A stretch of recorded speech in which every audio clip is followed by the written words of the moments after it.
Yo, what's going on, guys? Welcome back to another video. It's Techify here, and my name's Josh, and today I'm going to be showing you how to optimize your settings on AMD Radeon for the best performance in Microsoft Flight Simulator 2020, and we're getting started right now. I'm going to make it short and sweet, and we're just going to get right into it. All I do ask, if this does work, please do drop a like and subscribe, and make a comment if you want future videos explaining more optimization features.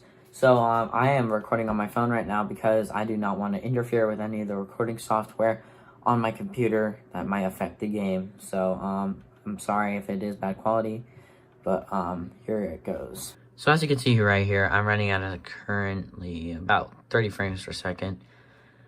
And we're in the A320 right now.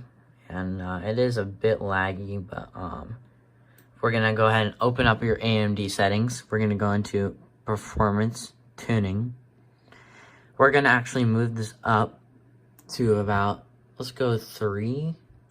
We're going to make this up to all the way because VRAM does take a lot. Now, if your computer does overheat, you're going to want to make this like in this region, but my computer has a lot of fans to it, so I put mine all the way at the max. We're going to go for the max power.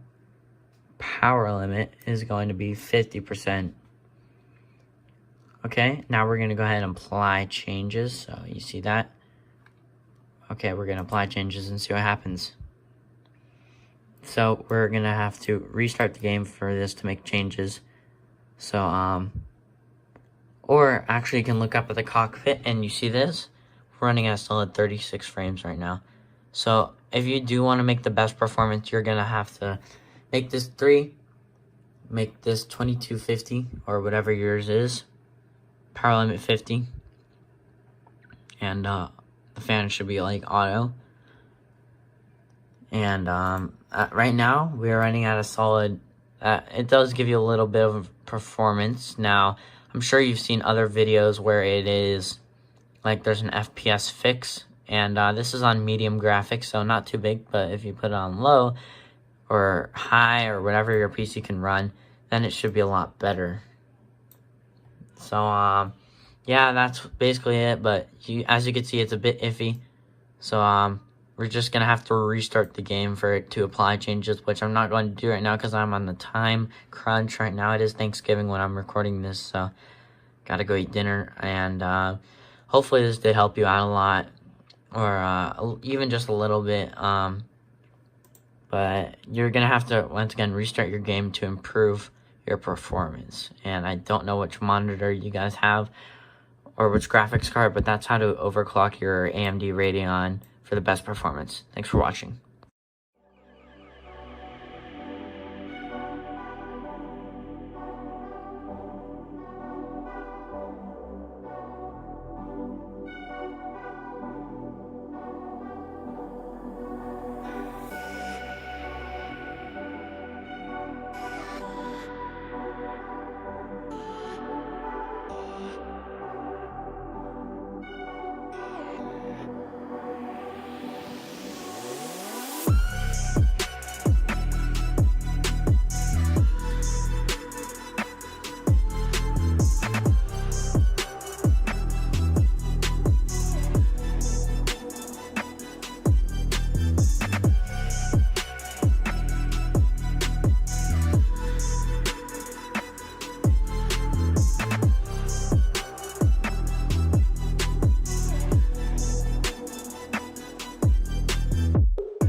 Yo, what's up guys, it's Techify here and we're back at it again with another video. In today's video, it's going to be a gaming video and I'm going to teach you how to get 450 Hz on the 60 Hz display. And we're getting started right now. Sorry guys, I am filming on my phone tonight because my software does not want to work. But as you can see, it is running at about 450 frames with a lot of spikes, but that's not going to be a problem because we are running at such a high frame rate. So let's get into the settings. Okay, so hopefully you all know how to get into settings. So the first one is full screen. You're going to want to make sure you have that. You're going to want to make sure it's 1920 by 1080, 16 by 9. And frame rate needs to be unlimited for this to happen. Make sure you have all the same settings. And unfortunately, these are going to have to be low graphics, but they aren't that bad in-game. So that's pretty good. Just make sure your 3D resolution is turned all the way up, and then these all need to be low or off. VSync needs to be turned off, show SPS on, and motion blur off, and all these settings. Now let's go over here to this. Wrong one, I think.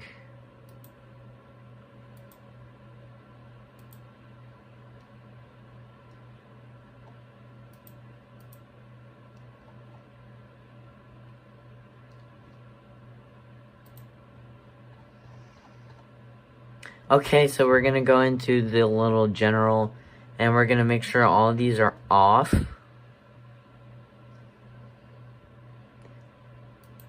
We're going to apply these settings. I already did it, so I'm just going to push escape. And now let's move over to AMD Radeon. As you can see right here, these are my stats, and the average frame rate is very high. So we're going to go into gaming. We're going to go into actually performance. We're going to go into tuning. We're going to go into manual. GPU tuning enabled, and just fix this. Max frequency is 0. VRAM tuning is 1750. That's what I found good for my computer. 900, 0. And you want to make sure all these buttons are turned on except for this one right here and this one right here. But yeah, and then push apply. I already did this, so then once you're done with that, minimize it. Do not close out of it, or else it will not like save the change, or it will save the changes, but it will not apply it in game. So there you go. That's a little short video on how to get at least 450 frames on your game. So let's see some in game. A disclaimer, as I did say, that it is going to be much lower in-game, but still, it is a big upgrade from 60 Hertz monitor. It's going to run, instead of 60 frames, it's going to run at around 200 frames. And I'm going to zoom out, and I'm going to show you how smooth this actually is. So look at how smooth that is. Let's just try walking here, see if there's any lag. There is no lag whatsoever. Like, I'm moving and, like, frames are not, they're dropping, but not significantly. That's going to wrap it up for today's video. Hopefully you enjoyed, and stay tuned and drop a like if you enjoyed. If this video gets 100 likes, it'll really help me out, and I will make a part 3 to this series, and hopefully something better and more improved will come out within that time. So, thanks for watching, and we'll see you in the next video. Yo, what's going on, guys? Welcome back to another Techify video. My name is Josh, and today we're going to be reviewing iPadOS 14. This is going to include how to get 4K video on YouTube, and how to mostly work the accessibility shortcuts, and yeah, that's basically what we're going to be covering in this video, so stay tuned. Coming right up. Alright, so we're going to open up our settings. We're going to go to, let's go to Safari. We're going to do the 4K YouTube first. So after this, we're going to go to Advanced. We're going to go website, or sorry, not website data. We're going to go to Experimental Features. Go all the way down. Make sure this WebRTC VP9 codec is enabled at the bottom. That'll enable support for higher resolution videos. It depends what device you are running and that should give you, if you're running an iPhone X or an XS or I believe an 8 or a higher for iPhone, then that will work. And if you're running any iPad 2017 or higher, it should work too for 4K YouTube videos. Now the screen is not truly 4K, it is just cropped and to make it 1080p, but it's not truly 4K. So it's just a little quick note there. And let's go to accessibility. Now I got a ton of comments about my accessibility, like, Josh, can you please play a game with this? I'm going to show you Minecraft, and Minecraft only, because it has a D-pad, meaning I'll show you that later, so stay tuned for that. Go into Switch Control, and you're going to want to create a new recipe. I called mine Minecraft because that's what I'm going to be playing most of the time, because it does have a D-pad, meaning, so let's just load up Minecraft real fast and show you what a D-pad is in case you don't know. I'm getting currently attacked by all these mobs, so as you can see on the screen, I'm just gonna go to a safe place, and here we are. Hopefully this is safe enough.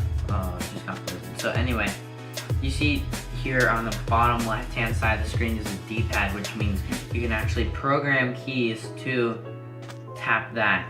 So yes, with a little thumbstick, I'm getting exit out of this because it's annoying. With a little thumbstick, you can do it. Like Among Us is a popular game right now. I've tried that, but you need to be very precise with your buttons. If you're gonna push a button and activate it, it does work, but you need to be very precise. And Minecraft, you can have it like a little off, but it'll still go forward. So you're gonna create a new recipe, assign a switch. I've already assigned all my switches, so you're gonna go into switches. You're gonna go to like switch all the switches that you want. And that's basically it. So you're gonna want to go to switches again, or sorry, recipes, and when it says launch recipe at the bottom, instead it's gonna default to none, like this. So you're gonna click on it and you're gonna push Minecraft. So make sure it's on the game that you want. So when I triple click, it says your switches are configured to Minecraft recipe. Let's do that again to turn it off. And there we go. That's switch control for you. I've already configured all the switches to work on Minecraft. And go check out the previous video to show, like, I did detailed explaining on how to do switch control. And it does work for majority games that have a D-pad or a thumbstick that actually activates a move, but in Roblox, I've had some comments about that. It got a new update where you do need to drag your finger the way you want to go, so that is going to be unfortunate to those that want to play Roblox, including myself. Yeah, I do. Sometimes there have been rumors about updates of an upcoming D-pad that could be happening soon. So yeah, some games are supporting it, so go check out other videos about that. I know Minecraft has it for sure. Fortnite is off the Apple and Google Play Store, so no Fortnite, unfortunately. But PUBG should work. And yeah, that's about it for this video. Hopefully you enjoyed it, and yeah, that's how the accessibility settings on iOS 14. Thanks for watching, guys.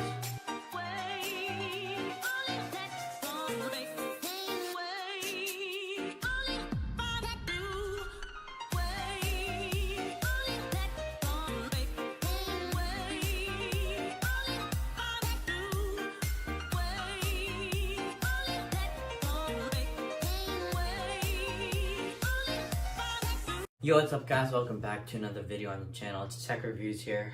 My name is Josh, and today, keyboard and mouse, I finally figured out a way excuse me, to run keyboard and mouse on mobile. So let's get right into it. Alright, so first step, we're gonna go into settings. We're gonna go into accessibility right here. We're gonna go into switch control, and I've already assigned my switches, so it's going to be pretty easy. What you're going to do is go into switches, add new switch, external, press any button on the keyboard you like. I'm not going to do this because I already have all my switches. I'll just press Z. It'll recognize that. Title it Z. Of course, I'm not going to do that. And it'll come up saying default or something like that.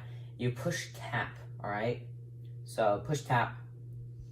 After you're done with that, you're going to go into recipes, go into Minecraft. I titled mine Minecraft because I'm going to be playing Minecraft most of the time. Go into the switch.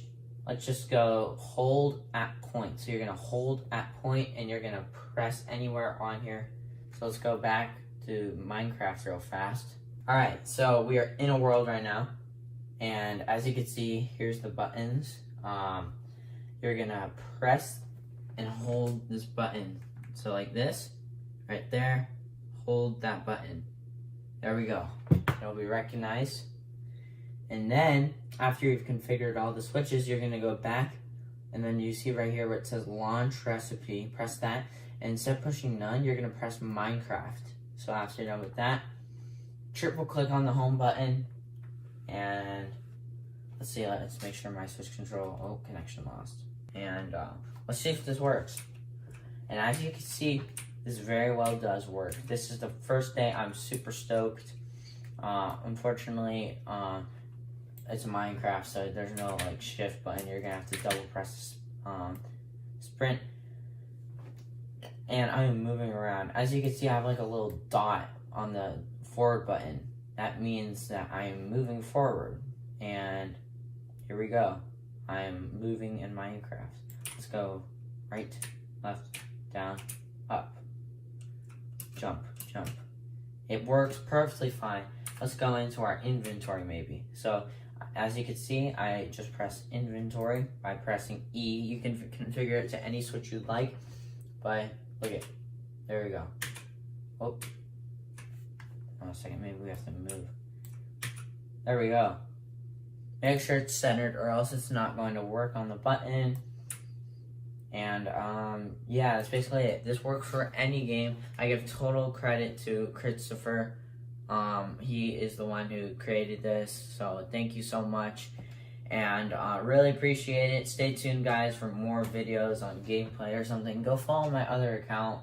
And yeah, okay, let's just do this one more time. I'm moving the mouse.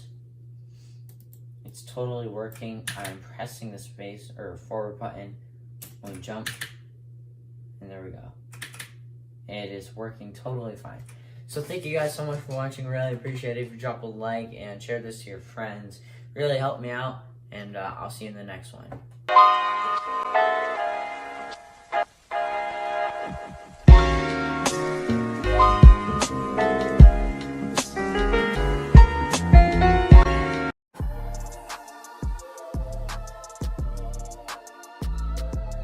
Hello everyone, welcome back to another tech reviews video. Hopefully you're doing good today. And today we are going to be talking about gaming on the iPad with a keyboard and mouse. Now, I said that it would be coming out today, and it did. Now, meaning that it's not going to be available for all games because the game developers still have to put in the code to enable keyboard and mouse support. So it might take a couple of days or weeks or even a month for these game developers to put the code in their game to enable keyboard and mouse support.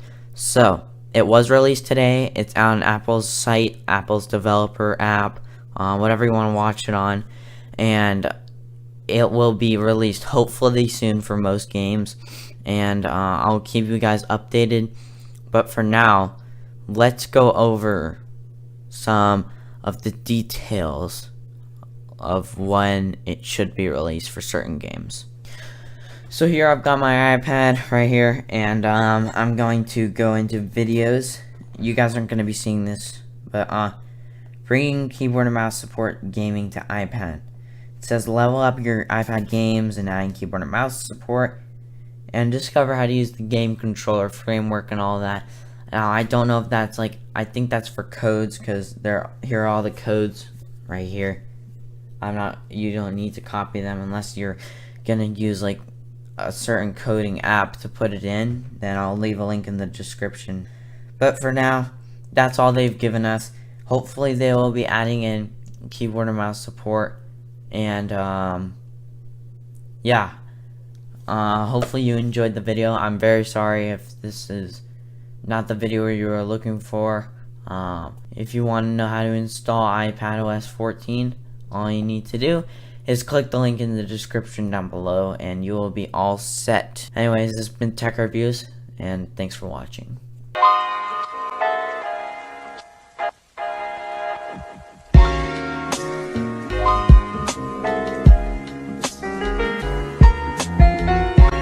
Hey guys, my name is Josh, and today we're going to be doing a comparison video of the new GoPro Hero 9, the 7, and the 5, and we're getting started right now.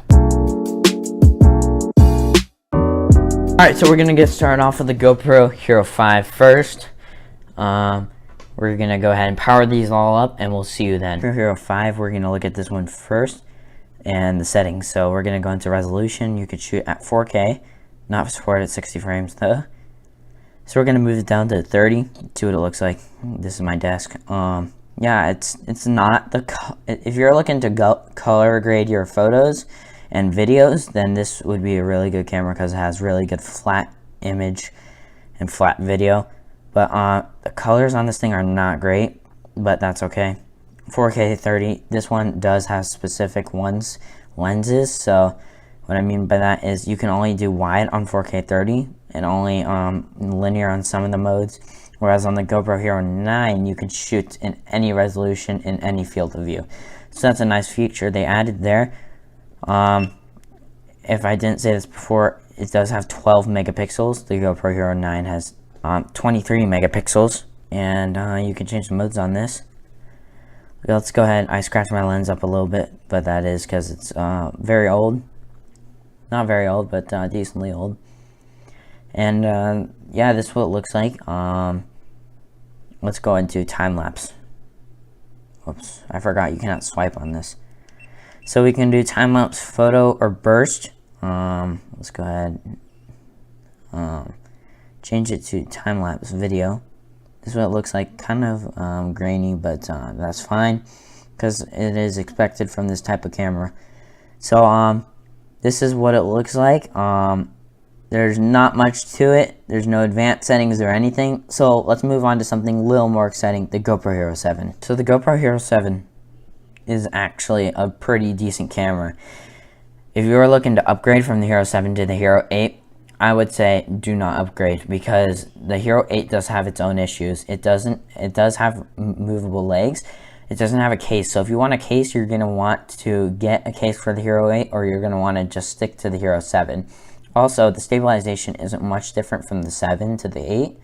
It is improved by Hypersmooth 2.0, but this does have good enough stabilization on its own, so that shouldn't be a problem. This also shoots in the same resolution as it, so it's a glitch. You see how it says stabilization not supported? We're actually going to go ahead and click this button, and it'll say supported now. So there we go, Hypersmooth stabilization, 16:9, and those are the settings for that. Let's go into, also on this camera, you can only stick to wide, whereas 4K 60 on the other one. On the GoPro Hero 9, you can stick to many other lenses, including the narrow, the linear plus HL, which is horizon leveling, the wide, and the super view. So if you really want to stabilize your footage, the Hero 9 is going to be best for you. So let's get into some more key features. So this does have a lot more settings than the GoPro Hero 5. It is very similar in a way, but it just feels more organized, like, meaning since it's more organized, you can actually like slide, and you actually have to press a manually button on the side for it to switch video or photo modes. So that's pretty nice. And as you notice, there aren't any guidelines or anything when you do this. It stays this, like, it doesn't stay the same. But on the Hero 9, we're going to get into that in just a second. So let's get right into it. Oh, before we do, here's what it looks like. It's in great shape. Everything works perfectly fine. And now we're going to get into the big reveal, the Hero 9. So as I said, this camera is a lot bulkier and heavier. It's not too much heavier. But as you can see, it's moving on the screen right now without me moving my hands, because I do have horizon leveling on. So what I mean by that is if I go like this, it will actually stay level, and you can see the stabilization. It's just staying smooth. So let's actually zoom in on that. So I'm gonna shake it, and it's staying super smooth. But since it is moving on its own right now, that's because it doesn't see an object for it to keep level. So you see how it says L plus right there? Well, that actually means that it's horizon leveling. So that's pretty nice. We got our boost mode enabled. I don't know if you could see that. There, you see it right there. But that's a very nice feature. It's Hypersmooth 3.0, so it's very nice. But let's go ahead and look. So if you turn this on, max lens mod, it'll actually give you a little thing right there, and that'll go away. But what this does, you can turn it 360 degrees and it will stay the same. So you see this? It is staying the same the entire way. It just stayed the same. That's all there is to it, really. There's a ton of more features, but that's mainly the differences. Oh, and also you got the fold out legs here. So let's go ahead and turn this off. Super easy. You just push this button right here. The screen isn't that sensitive yet. They probably can fix that in a firmware update or software update. And look at the legs. You just pop it out like the Hero 8, but these legs feel a lot more sturdy. And it clicks right into place. This also does have more microphones and the front screen. So I'm filming with my phone right here. And yeah, it does have a front screen, and the settings on the front screen are very nice. So we're going to go ahead and take a look at that right now. So we're going to click on this. We're going to click right here. Sorry, it's a little blurry right here. Don't know why. Well, anyway, here's the half screen with settings. Here's full screen with settings. Here is just settings, and here's no front screen. So, yeah.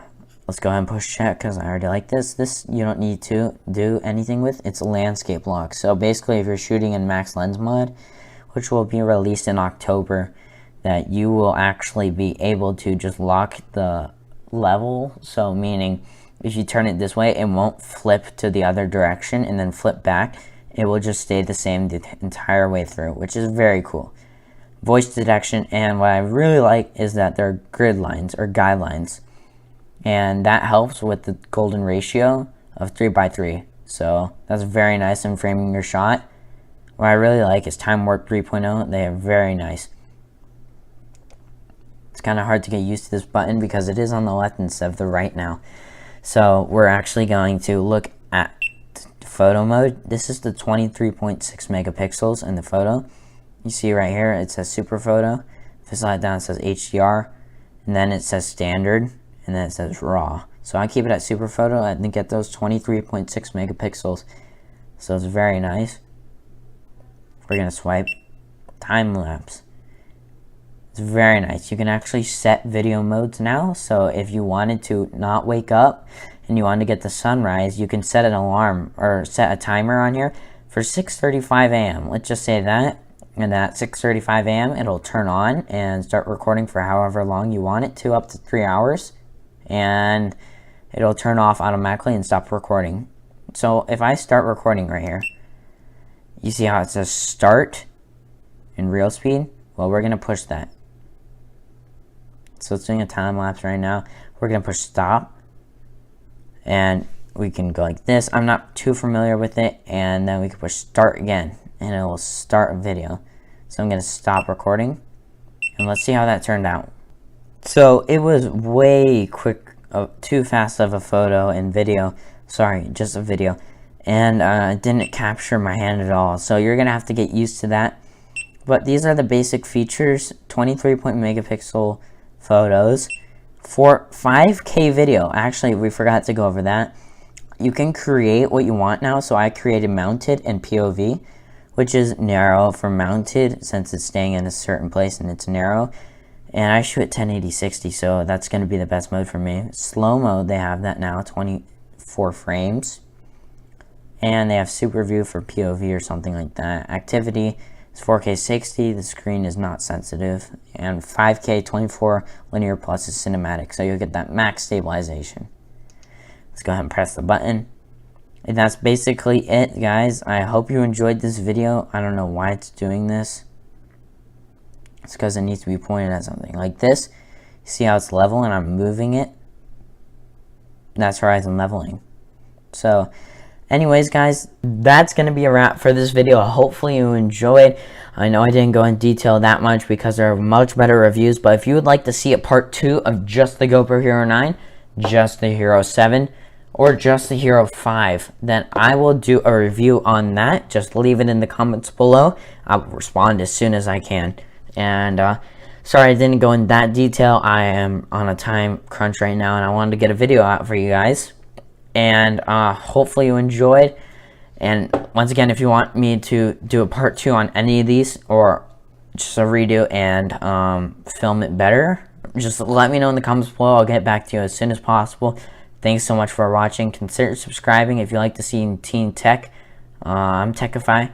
My name is Josh, and we're signing out.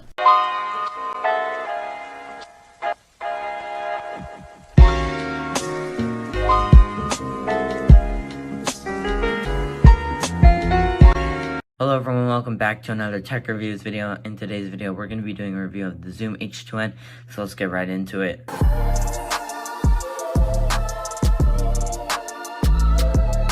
So I really like this Zoom H2n handy recorder because it does have multiple channel surround sound options. So let's go ahead and get right into the channel surround sound, mid-side, and XY channels. So the 4-channel surround sound, let's actually go ahead and turn this on and turn it on.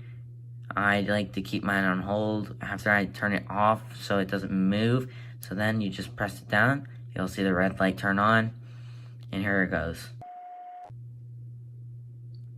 So right now I have it on XY stereo. Let's go ahead and do 4-channel surround sound just by moving this 2 hands. So you see these 2 lights will light up. That indicates that it is using 4-channel surround sound, which means it is incorporating the mid-side stereo and the XY stereo microphones. So using those 2 together, it will give you surround sound, but it'll split up the audio waves. So it'll do mid-side as its own and XY as its own. Whereas if you go into 2-channel surround sound,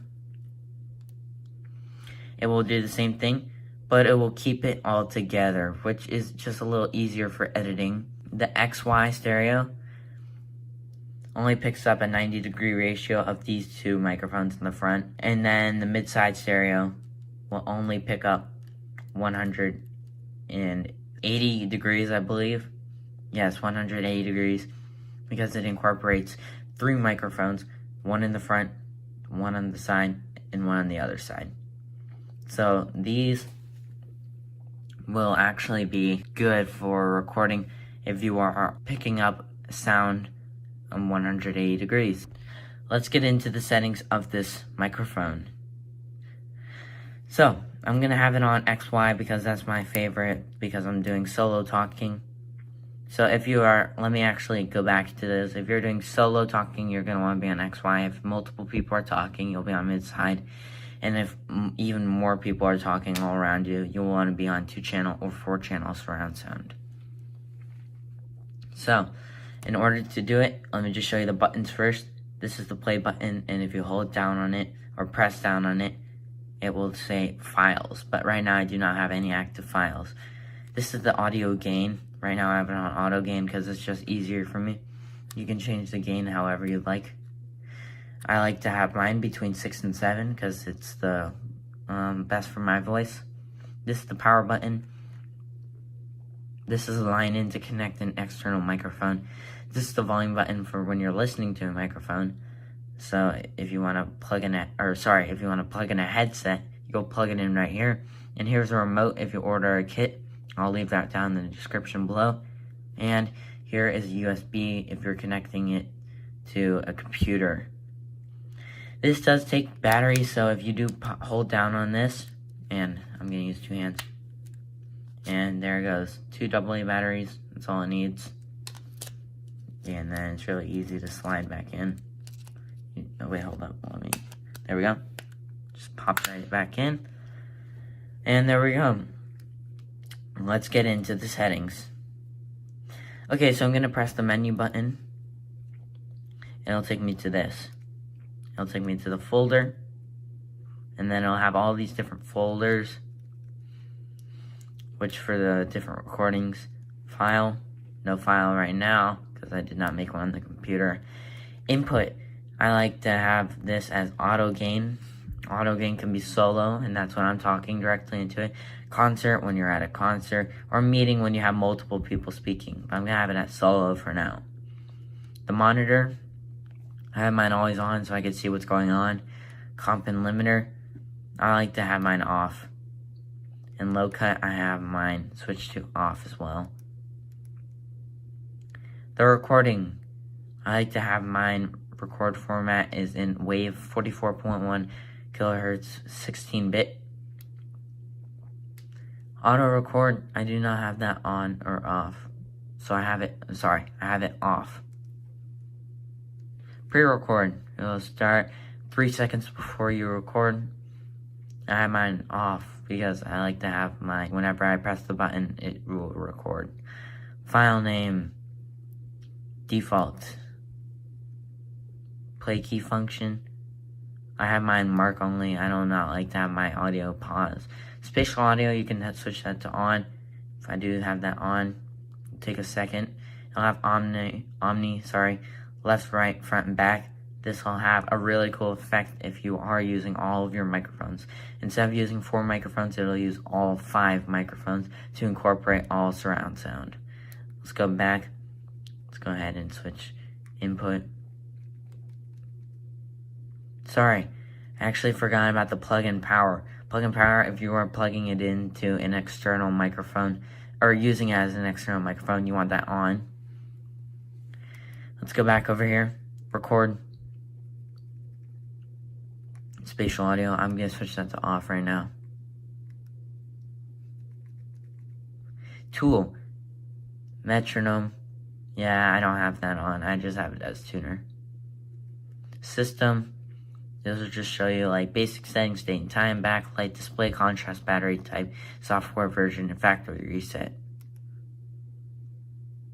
SD card. You can remain or format it. I like to remain mine. USB. If for some reason your computer does not recognize the microphone, you can do audio IF or an SD card reader if you are transferring your files. Stereo mix or multi-track, whatever you choose. And boom, there you go. It's an audio IF right now. So I'm going to have to turn mine disconnect. Yes. So as you can see on the display settings, I have my auto gain on. You can see the battery level, you can see the time recorded, and you can see the mode it's on. Mine is on XY. You can see if it goes below, or if it goes in the 12 to 6 range, negative 12 to negative 6 range, that's going to be a bit loud. And they're also setting for MP3 or WAV files. I like to have mine WAV. And an SD card shows you how much time you have remaining on it. This is the record button. And I don't think I missed anything. I think this is a full review of the Zoom H2n. And these are the speakers right here.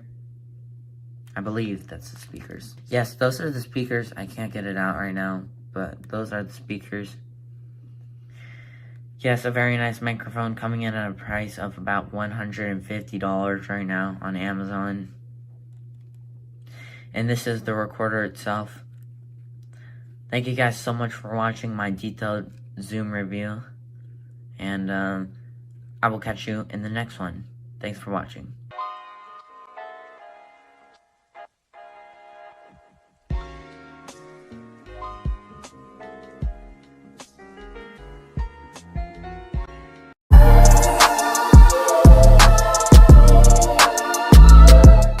Hello everyone, welcome back to another review video. Thanks for joining me today. I'm sorry I've been missing for a little bit, but I'm back, and we're going to be doing a review on the Panasonic HCV 180K Full HD 10 megapixel camcorder. Long name, but it gets the job done for only $197 at Target or $199 at Best Buy. Those are the two main stores I would buy it from, or Amazon, of course. Let's get into the specs of this camera. This camera has a 10 megapixel sensor for shooting photos. Here's the photo button right here. It's on top of the camera. And then here's the zoom in and out.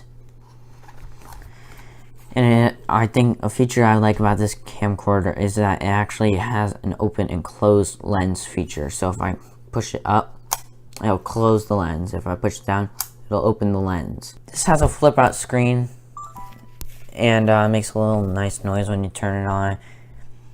If you flip it, it actually rotates 180 degrees. And if you want me to do a settings video on the Panasonic HCV 180K, then make sure to comment down below and I will do a video about that. But right now I'm just showing you the specs of it. Okay, so what we're going to be doing now is I'm going to be showing you the specs of this camera. So first we got the micro USB, we got the mini HDMI, we got the on and off button, we got the level gauge, and we got the photo and video mode. We got also the AV outs to monitor your audio. Here's the battery release switch. You just push this and the battery releases. On the bottom of the camera you have an SD card slot, and we have the 1/4 screw for mounting a tripod or anything else you want to mount to it. Over here we have the adjustable strap, just Velcro, and you can pull it or release it and adjust it the way you want to. You cannot attach a lens hood or anything on here. Unfortunately, it does not have a screw on here. Now we're going to move on to the microphone. So this is the microphone that I am using. It's the Zoom H2n handy recorder. It's actually a recorder, not a mic. Well, I mean, I guess a recorder is a microphone. But going back to the Panasonic camera, we're going to mount this 1/4 screw onto the bottom of here. After it is mounted, you will see on the bottom, it actually fits perfectly. This is Zulonzi, yeah, it has a 1/4 screw, so you can attach a tripod still. And I got the small rig adapter for the microphone. I don't know if you guys can see it. Here you go. Right here, small rig. And you can adjust the microphone any way you want it. So it's like a nice little compact setup right here. That's why I used to film all my other videos on my other channel. If you want me to do an in-depth view of the Zoom H2n, comment down below and I will do a review. And yeah, I'll probably just do a review anyway if this video does good. And I will do a settings video later. If you guys want me to do a settings video, comment down below and I will do this review on the Zoom H2n later. And yeah, I upload videos every Monday and Friday now, so stay tuned for that. And other than that, thanks for watching.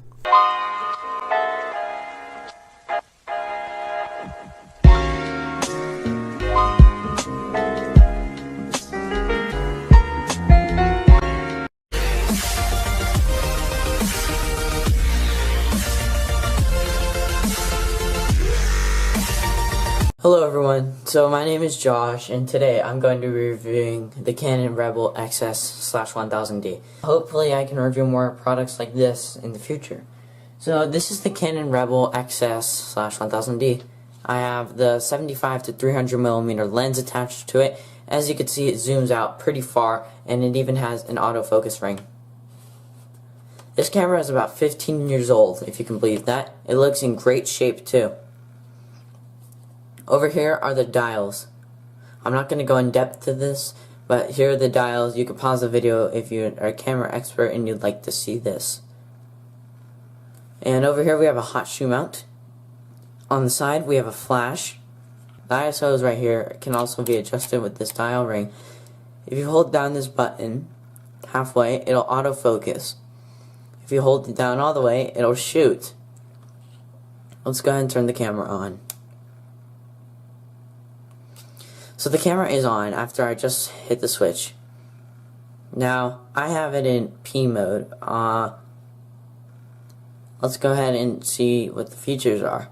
So, as you can see, I set it to live view mode. If you'd like to see another video of how to do all the settings and stuff, let me know in the comments down below. So, I push the set button, and it sets me to a live view mode. I added grid lines too, 3x3. Now, let's go back. Now, for this one, you can change the ISO and everything. And you can just adjust it with the scroll wheel and stuff. And I'm going to switch it to auto. So, there you go. We even have a viewfinder right here. If you don't want to do it, you could just look through the viewfinder. Or you can push the set button, and after you go into settings, and it will give you a live preview on the screen. Over here, we have the zoom buttons, or the auto select. If you're not in set mode, you have to be in set mode. Then you can push this button to zoom in. This is a digital zoom, not an optical zoom. So you will need to use the optical zoom if you'd like to get more zoom distance and better zoom quality. Thank you guys for watching my video. And if you'd like to see more videos like this, please make sure to leave a comment and a like, and consider subscribing to the channel. Thanks for watching.